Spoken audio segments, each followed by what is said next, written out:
In this identity, both sides are pretty complicated, so we're going to use the technique of changing both sides independent of one another.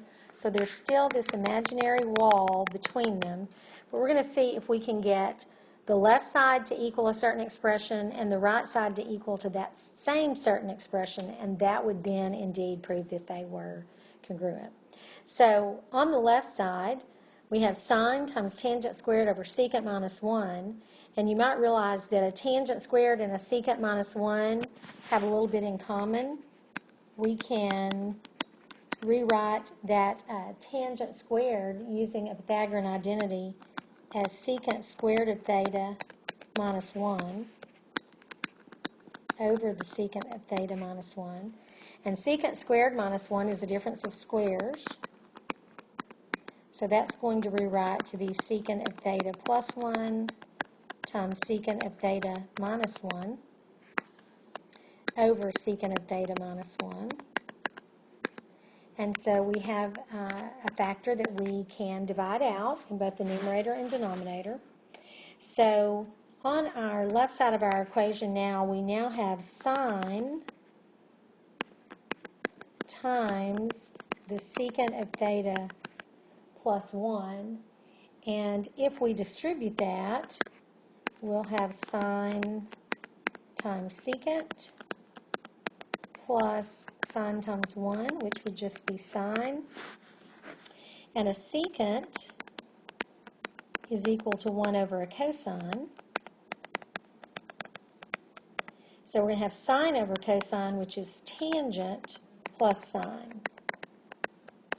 So we've simplified our left side into tangent plus sine. We still don't have it equaling the same thing on the right, but now we're going to stop for a moment and we're going to go to the right side of our equation and see if we can get it to also equal tangent plus sine.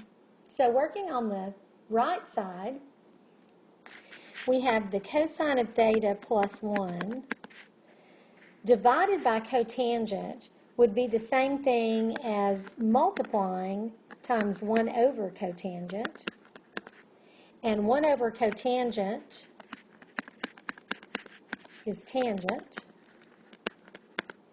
And so now if we distribute, we have cosine times tangent plus tangent times 1 is tangent. Tangent's quotient identity says that it is equal to sine over cosine. And we have a factor that will divide out. So we end up on the right side with sine plus tangent. So the left side is equal to tangent plus sine.